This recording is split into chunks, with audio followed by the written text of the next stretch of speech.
Glórias a Deus. Quero saudar a amada igreja com a paz do Senhor. Amém. Amém. Betânia, Esther, segunda vez que estão conosco, sejam bem-vindos em nome de Jesus. Marcos vem nos visitando, seja bem-vindo, querido, em nome de Jesus. É muito bom servir ao Senhor e é muito bom servir ao Senhor ao seu lado. Confesso a você que é relativamente fácil ser pastor com as condições que eu vivo, com pessoas como você, com pessoas que atendem os chamados, que ouvem e entendem as coisas que são comentadas. Hoje pela manhã falava sobre a necessidade de alimentos para a gente entregar para a creche. Já alimentos já estão sendo entregues. Você, glórias a Deus pela sua vida, que atende e entende os chamados e as ordenanças do Senhor. Tá? Essa semana foi uma semana interessante, como pode dizer, porque quem acompanha o grupo da igreja viu que eu postei, não sei se foi quinta ou sexta-feira, acho que foi sexta-feira, a respeito de um rapaz que ele respondeu umas mensagens que eu mando de uns 2 meses para cá. Eu comecei a colocar meu telefone celular, meu zap, e aí as pessoas têm entrado em contato a respeito de orientações, orações e uma série de coisas. E esse rapaz que vinha postando todo dia, ele postava versículo, postava estudo, postava não sei o quê, e eu questionava, eu deixava ele postar o que eu queria. E quando foi na sexta-feira, ele postou uma foto dele tirando um selfie, um pacote de veneno de rato, dizendo que ia se matar e que ele não aceitava mais uma série de situações e tal. E daquele momento eu postei no grupo da igreja, pedi vários grupos, inclusive da nossa igreja, para que as pessoas estivessem orando. Foi uma coisa real, de fato, e eu fiquei com ele por volta das 14 horas até umas 22, em horários intercalados. Tentei falar com ele, ligar, ele mora no Rio de Janeiro, tentei falar com ele, não consegui, mas foi trocando mensagem com ele respondia, e eu mandava áudio, mandava versículo. Eu fui torpedeando ele com ministrações, além das orações dos meus queridos que viram a postagem e oraram, e aquele homem aparentemente foi se acalmando. Ele parou de responder e eu entreguei nas mãos do Senhor. E aí no outro dia eu comecei a questioná-lo se ele tinha passado a noite bem, tá? E aí ele começou a conversar comigo que tinha se acalmado, que na verdade ele congregava numa igreja dessas malucas aí, e os ensinos das pessoas eram totalmente fora da palavra. E ele ficou extremamente confrontado, chocado, quando via ensinos bíblicos em detrimento daquilo que ele acreditava. E ele não soube lidar com aquilo. E ele realmente ia tirar a sua própria vida. E eu glorifico a Deus, porque você me ajudou, junto comigo e com você, nós juntos, né, em oração, podemos ser instrumentos na vida daquele rapaz. Tá? Falei para ele que ele tem que procurar uma igreja bíblica, dei algumas direções para ele, e eu aguardo e espero que ele possa seguir essas orientações. Por que eu estou falando isso? Estou falando porque as oportunidades, elas aparecem nas nossas vidas, nós temos que estar preparados para trabalhar com elas. Vidas são colocadas nos nossos caminhos com o objetivo de que nós cuidemos delas. E essas vidas, elas vão ser cobradas de nós.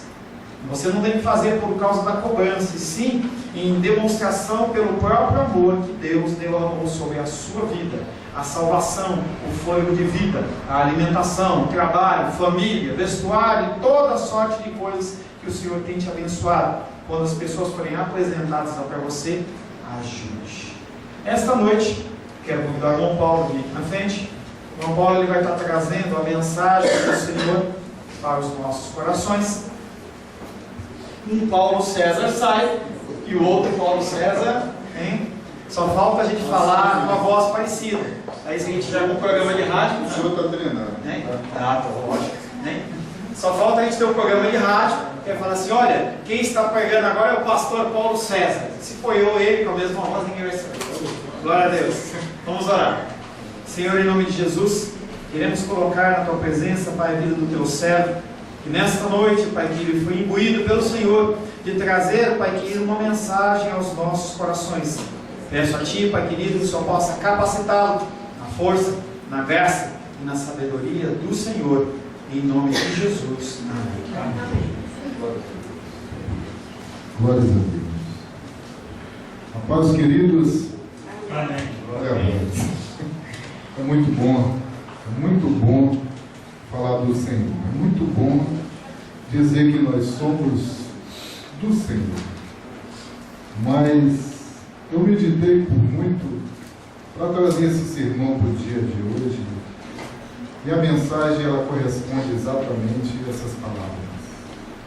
Como nós estamos diante de um Deus Todo-Poderoso, um Deus Santo, Santo, Santo, com o qual nós abrimos o nosso peito e dizemos com toda a força que nós somos do Senhor, que o Senhor é nosso Deus.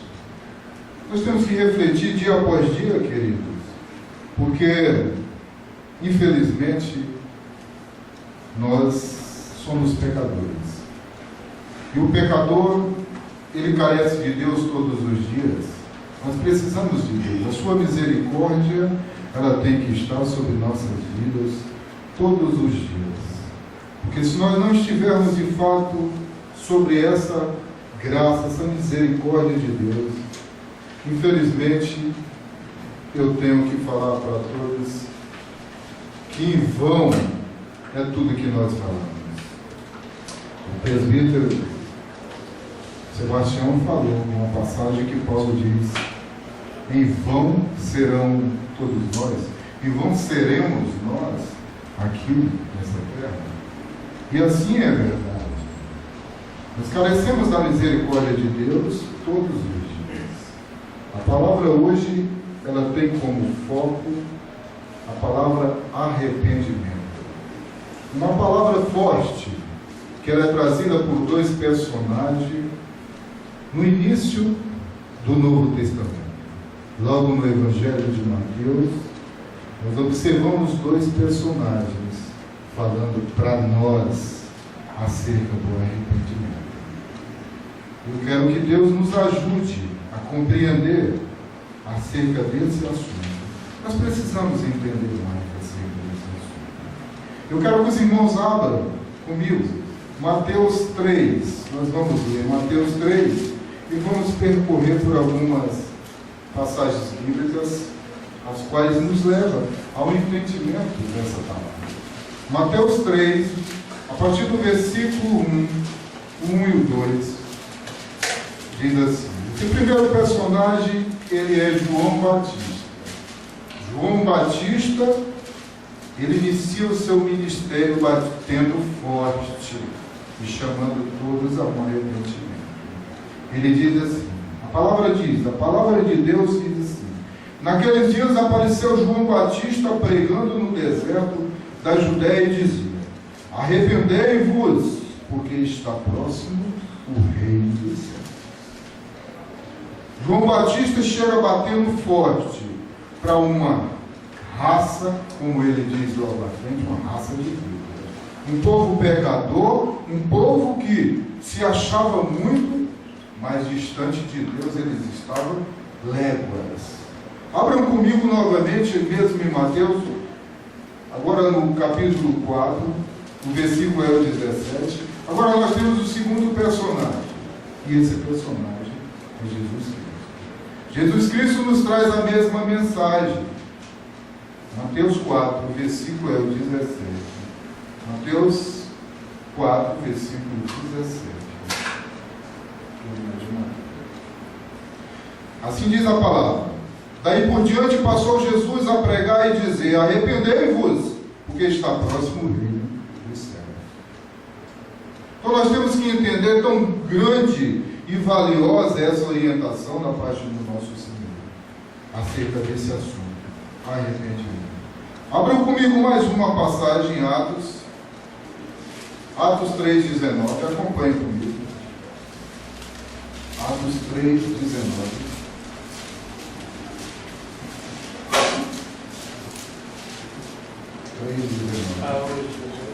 Atos 3,19. Nós observamos agora uma terceira figura aqui, agora a figura de Pedro. Ele chamando novamente ao entendimento dessa passagem. Assim diz a palavra de Deus: arrependei-vos, pois, e convertei-vos, para serem cancelados os vossos pecados. Portanto, queridos, Hoje existem bilhões de almas perambulando pela terra, subjugadas pelo pecado, eternamente perdidas e destinadas ao inferno. A maioria está profundamente envolvidas com as paixões desse mundo, completamente inconscientes, e é indiferente o seu terrível estado de rumo espiritual. Eles não entendem. Eles estão seguindo de passo largos, mas eles estão achando que eles têm Deus, que Deus é com ele, mas eles não atentam para a palavra de Deus. Nós temos que dia após dia meditar sobre essa palavra que nos orienta e que nos leva direto ao seu amor. A palavra é a verdade. Tragicamente, existem muitos que se decidem por Cristo, mas que nunca experimentaram de algo que de fato os aproximam de Deus. E isso é o arrependimento e a rendição de forma genuína. Quantos e quantos? Nós temos milhares, nós temos de montão, nós temos igrejas cheias de crentes que têm um belo discurso. Eu digo lá na minha casa, dia após dia, cuidado com o discurso. O discurso é muito bonito, mas tenham cuidado com o discurso. Será que estes, os quais nós acabamos de falar, têm parte no reino de Deus? Eles dizem que tem Deus. Eles dizem que Deus é com eles. Eles falam dia após dia, proclamando a palavra de Deus por um mundo aí afora. Mas como é que eles estão diante do Deus o qual eles anunciam? Eles podem ter acesso ao meio cristão? Sim, podem ter acesso ao meio cristão. Estão dentro das igrejas. Estão misturados com o povo de Deus. Oram, jejunam, estão se divertindo, pulando, gritando, mas essa é a situação deles. O pecado que os consome e que desafia a Deus permanece intacto, porque não houve o arrependimento genuíno.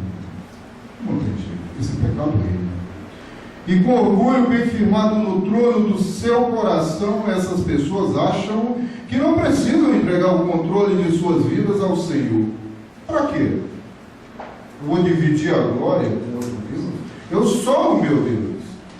Ele se posiciona como o próprio Deus das vidas. Eles tomam frente daquilo que eles querem e as decisões são as deles. Mas pegam a Bíblia e vão para as igrejas, leem a Bíblia, pregam, grandes pregadores, mas eles não estão em uma posição a qual Deus gostaria que eles estivessem. Seu eu, o próprio eu, ele continua reinando, comandando, dando ordem, direcionando como um ditador, aprovando todos os seus desejos e reinando, negando os mandamentos da palavra de Deus para não ameaçar seu poder, seu próprio reinado. Então eles negam sim a Deus. Eles negam a palavra. Eles conhecem, leem, eles têm a palavra, conhecem por estar na Bíblia e por abrir, mas eles não vivem a palavra de Deus. Por não se quebrantarem, arrependerem-se e nem se renderem ao senhorio de Cristo. Eles não fazem isso. Porque, mais uma vez, eu repito aos irmãos aqui, é uma disputa de poder. Eles são o Deus da vida deles. Como é que eles vão se render a um outro Deus? Não tem como. Então, o arrependimento genuíno, ele nos prostra, ele nos lança ao chão. Ele diz para nós que só existe um Deus. E esse Deus, o qual ele é, todo-poderoso, santo, santo, santo, é o que governa tudo. Governa essa terra, governa nossas vidas. Governa tudo. A necessidade do arrependimento, ela é tremenda. Se não nos arrependemos, se não de fato nos entregamos a Deus, se não há de fato um arrependimento genuíno, não há como agradar a Deus. Nós somos enganadores de nós mesmos. Na história do fariseu e do publicano, abram a Bíblia comigo. Lucas 18, de 9 ao 14. Lucas 18, do versículo 9 ao versículo 14. Jesus nos traz aqui uma orientação. Jesus expõe aqui essa falsa aproximação do reino de Deus por intermédio de dois personagens. Jesus nos mostra aqui dois personagens. Um personagem fariseu e um personagem publicano. Assim diz a palavra de Deus. Propôs também essa parábola a alguns que confiavam em si mesmos, por se considerarem justos e desprezavam os outros. Dois homens subiram ao templo com o propósito de orar, um fariseu e o outro publicano.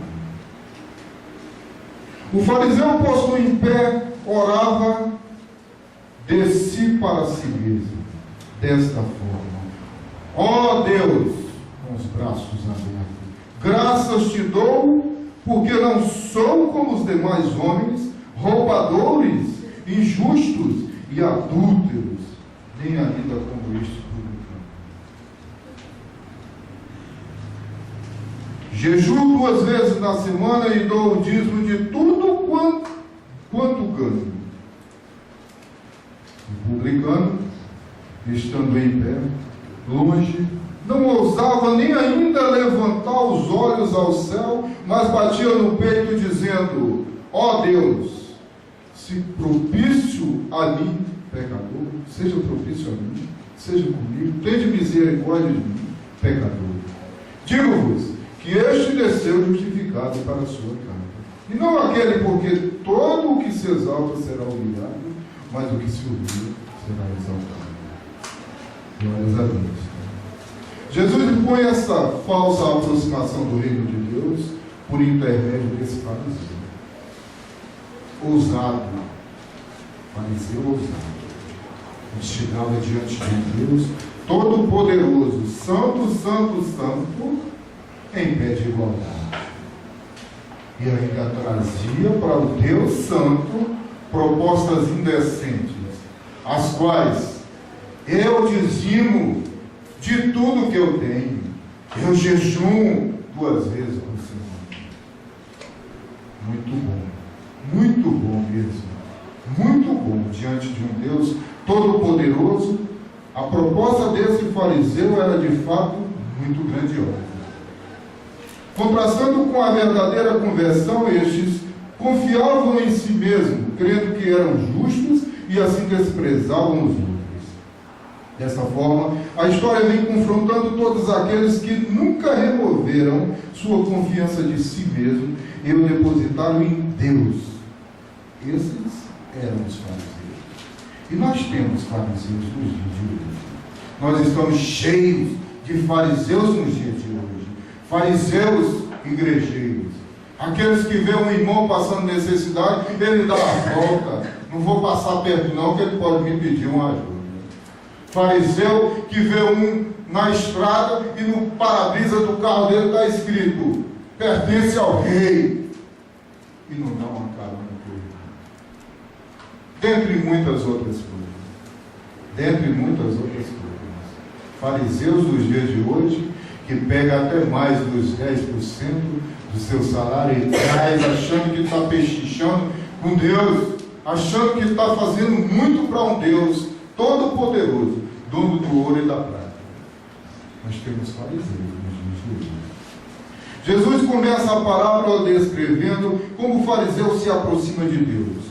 2 homens subiram ao templo para orar, um fariseu e o outro publicano. O fariseu, estando em pé, orava consigo dessa maneira: ó Deus, graças te dou, porque não sou como os demais homens, roubadores, injustos e adúlteros, nem ainda como este publicano. Jejuo 2 vezes na semana e dou os dízimos de tudo quanto possuo. Jesus aqui, por intermédio dessa parábola, expõe a justiça própria dos líderes religiosos de sua época, através da história desse fariseu orgulhoso e impetuoso. Como muitos nos dias de hoje, ele possuía uma atitude altiva e egoísta, como já nós temos uma possibilidade. Muitos que têm que entender de fato em qual presença ele se encontra. Se ele se encontra na presença do chefe dele de uma empresa, se ele se encontra na presença do coronel da polícia militar, na presença do general do exército, na presença do diretor da Polícia Civil do Distrito Federal, todas as autoridades, essas que eu estou dizendo. Ou se ele se encontra na presença de Deus, todo-poderoso. Nós temos que diferenciar, nós temos que entender quanto és grande em nosso Deus, para que nós possamos nos apresentar a Ele. Apressou-se em listar todas as coisas positivas que havia feito para o reino de Deus. Estava completamente cego ao fato de que toda a sua experiência estava enraizada e fundamentada em si próprio. Seu eu. Não tinha como, ele agia diferente. Uma pessoa que está centrada em si próprio, como agir diferente? Nós temos que morrer dia após dia. Nós temos que morrer para nós mesmos dia após dia. Tem dois caminhos, o caminho do homem e o caminho de Deus. Ao amanhecer o dia, nós temos que pisar no caminho de Deus. A luta é grande, eu sei disso. Mas nós precisamos trilhar pelo caminho de Deus. O mundo nos chama ao caminho dele e muitas das vezes nós estamos a caminhar pelo caminho do mundo. Mas nós temos que lutar. Ao amanhecer o dia, botar o pé no caminho de Deus e trilhar por esse caminho. E assim, nós abrimos mão desse caminho miserável, que é o caminho do homem e o caminho do mundo. E assim se exaltava, glorificava a si mesmo e mostrava a dificuldade em se colocar em joelhos e se prostrando diante de um Deus maior que ele. Mentira. Sua atitude o colocava como o próprio Deus. Ele era o próprio Deus. Pelos padrões visíveis de hoje, o fariseu vivia uma vida em santidade. Se nós analisarmos os padrões de vida de hoje, esse fariseu, ele estava bacana, ele estava perfeito, ele era eloquente, ele jejuava, não é? 2 vezes por semana. Ele dava o dízimo de tudo quanto ele tinha, perfeito aos padrões desse mundo. Vivia uma vida em santidade, orava, jejuava, dizimava e não se envolvia em pecados óbvios e aparentes. Com astúcia dava a Deus todo o crédito do sucesso que havia conquistado. É interessante notar que ele fez um relatório de sua vida e viu em si apenas pontos positivos, que se encaixava facilmente no padrão de santidade do movimento evangélico contemporâneo, o qual promove um falso evangelho baseado em emoções, sentimentos, o qual mantém uma atitude e sensação mental positiva. Perfeito. Ele estava perfeitamente encaixado nesse padrão.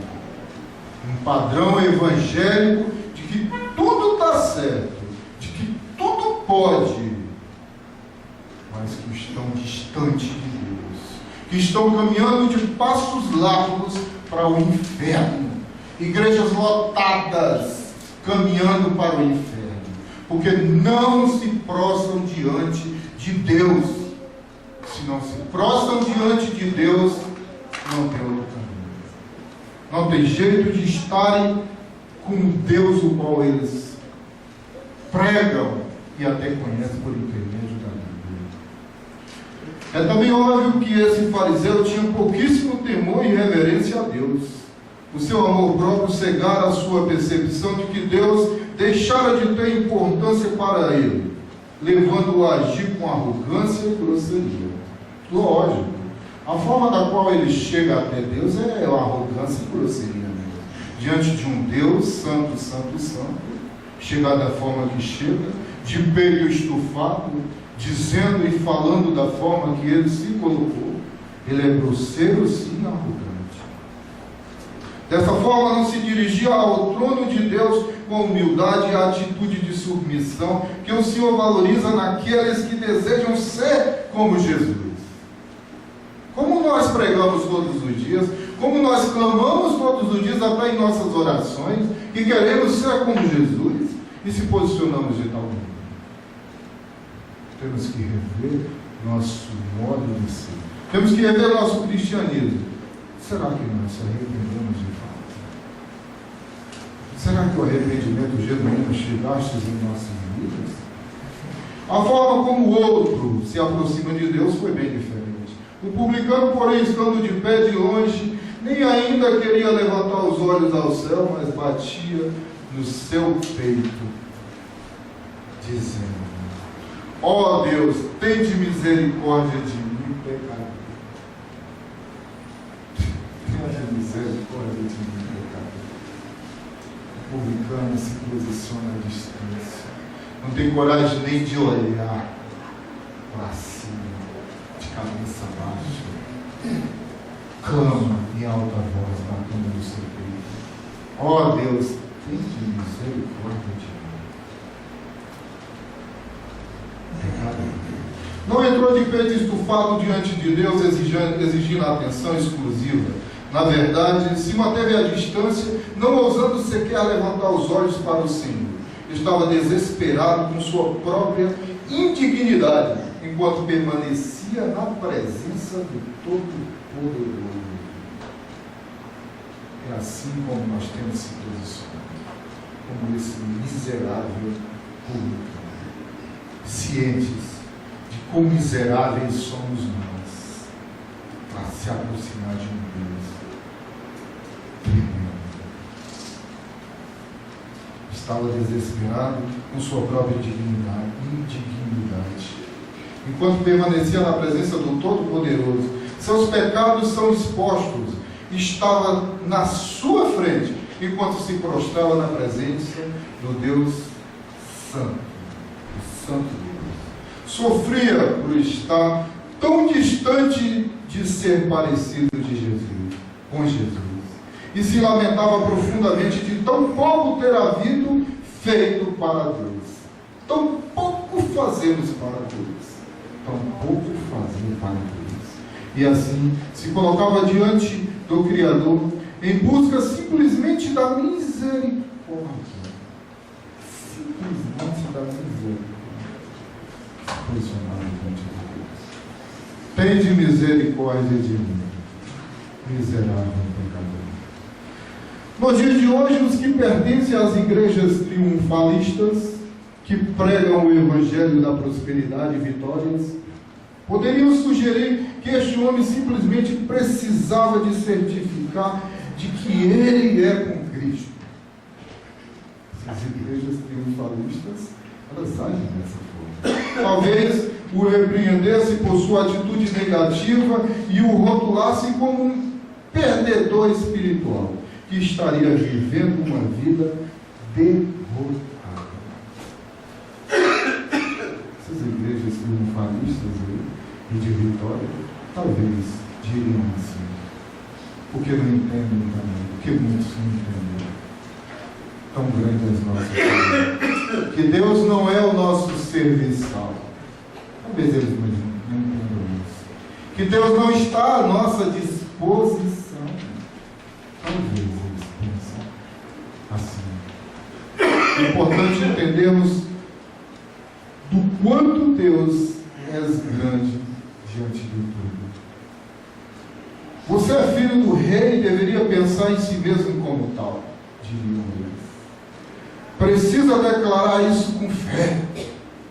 É falta de fé que há em você. Porém, este publicano age como de fato devíamos agir diante de um Deus santo, santo e santo, certo de seu estado de pecaminosidade, contrito de arrependimento, diz a palavra. Batia em seu próprio peito, seu peito traidor, ingrato e desesperadamente mau. Um peito agora pronto a explodir, e finalmente com ele vazio clamava, e com certeza em meio às lágrimas implorava por misericórdia. Um pecador desde o seu nascimento, que peca por meio de pensamentos, palavras e lábios. Um pecador em pessoa, pecador em tudo que faz. Um pecador o qual não encontra cura apartado de Deus, no qual não habita coisas boas. Um pecador pobre, miserável, cego e nu, que está coberto, desde a cabeça até a planta dos pés, de feridas, manchas e chagas. Um pecador acusado e condenado pela própria consciência sobre o peso do pecado, porém alcançado. Eis que te digo, diz nosso Senhor, este publicano, este homem pecador e desprezível, mas de coração quebrantado, voltou para sua casa justificado, absolvido e justo aos olhos de Deus, mais do que qualquer um. Arrependimento. Temos que se prostrar diante de Deus arrependidos, clamando pela sua misericórdia, pela sua graça, pelo seu amor. Nós temos que clamar incansavelmente pela misericórdia de Deus, se prostrando como este publicano. Um publicano o qual declarou o que de fato ele representava. Um pecador miserável. Miserável pecador, que carecia do perdão de Deus, que carecia de fato se prostrar diante de Deus. Muitos já fizeram orações entregando suas vidas a Deus, porém ainda não experimentaram um arrependimento genuíno. Arrependimento este que mortifica seu próprio eu. Se seu eu aflora ainda, se seu eu ainda é mais forte, carece voltar para o pé da cruz. Carecemos voltar para o pé da cruz. E não é vergonhoso se prostrar diante do nosso Deus? Carece voltar para o pé da cruz. Se o seu eu ainda aflora, se o seu eu ainda domina você, se ele ainda é esse ditador que dita ordens a você, se ele ainda é este que se coloca em pé de igualdade com Deus, corra para o pé da cruz. Você tem que rever o seu arrependimento, que o leva diante de Deus, se humilhando acerca do pecador que és e de sua condição de perdido, necessitado de perdão e misericórdia, ciente que precisa se humilhar e perseverar, lançando fora toda a dificuldade de reconhecer tão grande pecador que és, para alcançar as bênçãos que este publicano contribuiu e quebrantado recebeu. Nós carecemos em posicionarmos de forma a alcançarmos a graça de Deus, de forma a alcançarmos o seu perdão.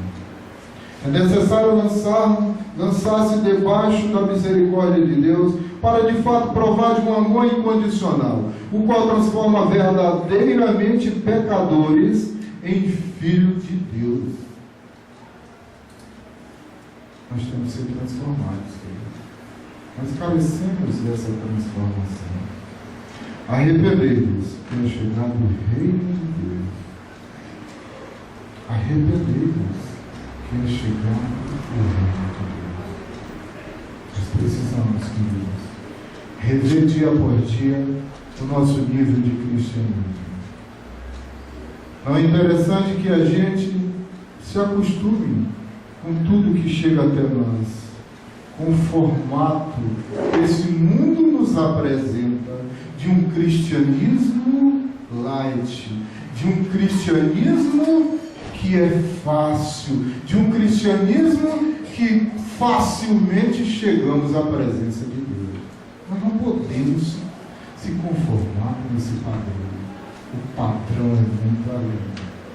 O padrão é muito além.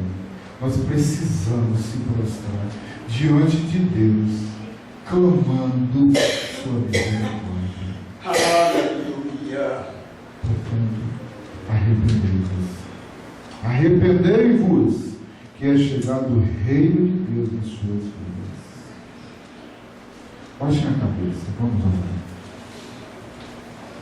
Pai amado, todo-poderoso, misericordioso, nos ajude a se colocarmos como este publicano, Deus amado, o qual Tu nos apresentas e nos ensinas por intermédio desta história acerca do arrependimento, Deus amado, e que sem ele é impossível aproximar-se de Ti, e assim permita que possamos nos arrepender de nossos pecados, nossas iniquidades, possamos nos enxergar como quão grande e miserável pecador somos e destituídos do Teu amor, carente do Teu perdão, Pai amado, para que possamos viver o Teu amor, a Tua graça, a Tua misericórdia, por meio do Teu perdão, Deus amado, abrindo mão do engano, Pai, o qual nos conduz para longe de Ti.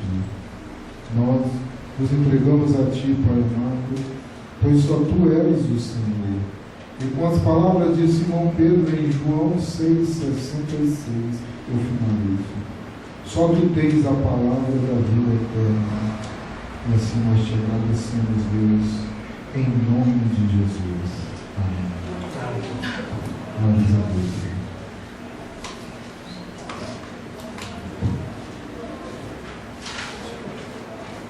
Glória a Deus.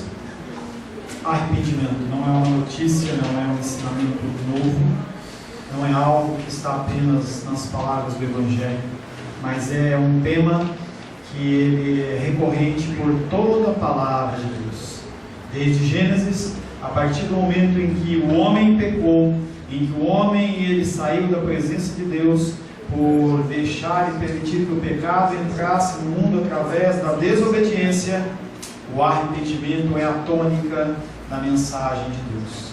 Quando Cristo vem se sacrificar, Ele vem sacrificar para que nós pudéssemos ter esta autoridade e essa capacitação, porque nós por nós mesmos não podemos nos arrepender, porque nós achamos que nós somos cegos.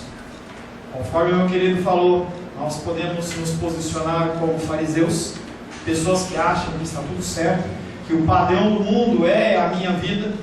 E se você considerar dessa maneira, você vai olhar para este mundo que está perdido e você vai falar, está tudo bem, e não está tudo bem.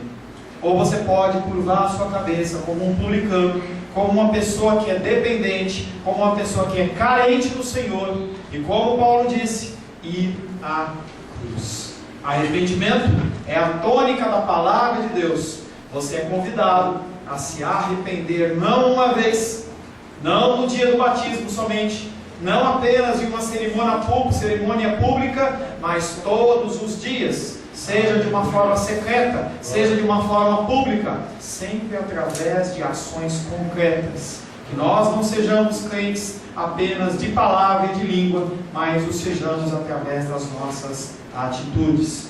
Glória a Deus, falamos. Deus abençoe sua vida, em nome de Jesus.